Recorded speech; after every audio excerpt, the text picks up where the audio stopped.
Praise the lord. ఈరోజు మీకోసం జీవముగల దేవుని మాట. మత్తయి సువార్త 20వ అధ్యాయము 26-27 వచనములు. మీలో ఎవడు గొప్పవాడై ఉండగోరునో వాడు మీకు పరిచారకుడై ఉండవలెను. మీలో ఎవడు ముఖ్యుడై ఉండగోరునో వాడు మీ దాసుడై ఉండవలెను. ఈ లోకంలో ఒక వ్యక్తి యొక్క గొప్పతనాన్ని ఎలాగుని లెక్కిస్తాము?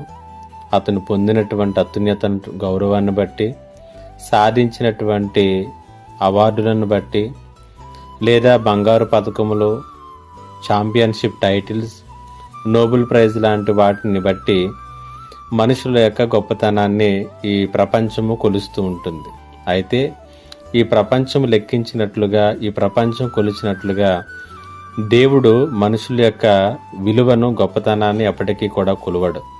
మత్తయి సువార్త 20వ అధ్యాయం 26-27 వచనములలో ఆయన మనకంటే భిన్నముగా మనుషుల యొక్క జీవితాలను కొలుస్తాడు అని ఈ వచనము స్పష్టం చేస్తూ ఉంది.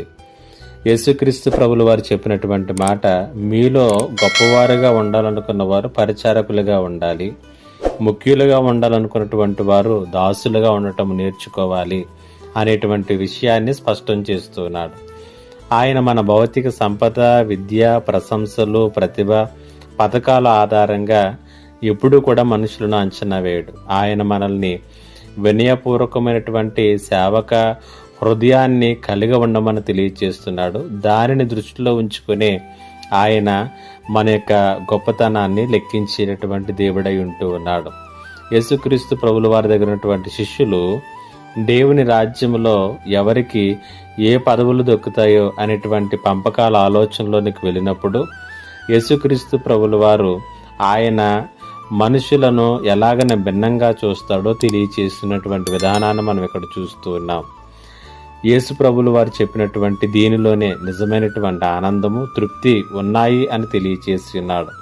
ఈ మాటలు వింటున్నటువంటి నీ జీవితంలో దేవుణ్ణి ఎరిగినటువంటి వారముగా, క్రీస్తును వెంబడిస్తున్నటువంటి వారముగా, మనలో పరిచారకుని యొక్క మనసు, దాసుని యొక్క హృదయం పని చేయాలి.